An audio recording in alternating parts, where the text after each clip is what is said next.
Alam mo ba na may isang tao sa Bible na halos isang verse lang nabanggit?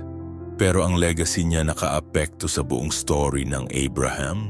Minsan hindi kailangan maging sikat para maging bahagi ng malaking plano ng Diyos.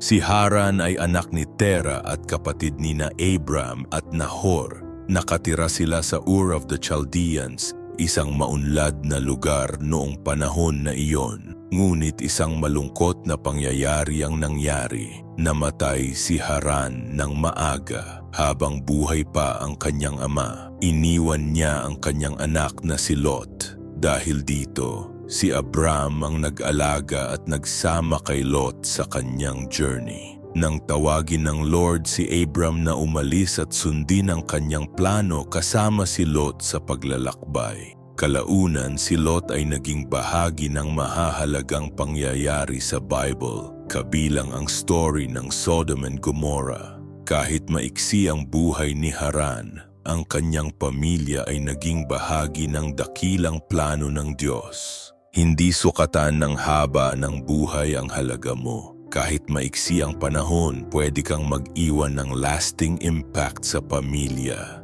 at susunod na generation. Ang legacy mo ay makikita sa paraan ng pagpapalaki mo at pagtuturo ng faith sa kanila. Kaya build a godly influence sa pamilya, turuan sila ng tama at dalhin sa church. Huwag ipagpaliban ang paggawa ng mabuti at pagsunod sa Lord. Live with purpose every day. Mag-pray daily, magbasa ng Bible at maging example ng faith sa bahay dahil kahit sa simpleng paraan, pwede kang maging bahagi ng malaking plano ng Diyos. Tandaan mo, hindi mo kailangan maging kilala ng mundo para maging mahalaga sa plano ng Diyos. Kung ang buhay mo ay nakatuon sa Kanya, ang legacy mo ay magpapatuloy sa susunod na generation. Because in God's plan, every life matters and every legacy lives on.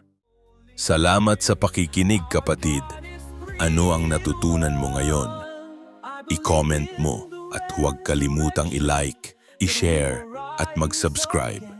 God bless. I believe in the name of Jesus, amen.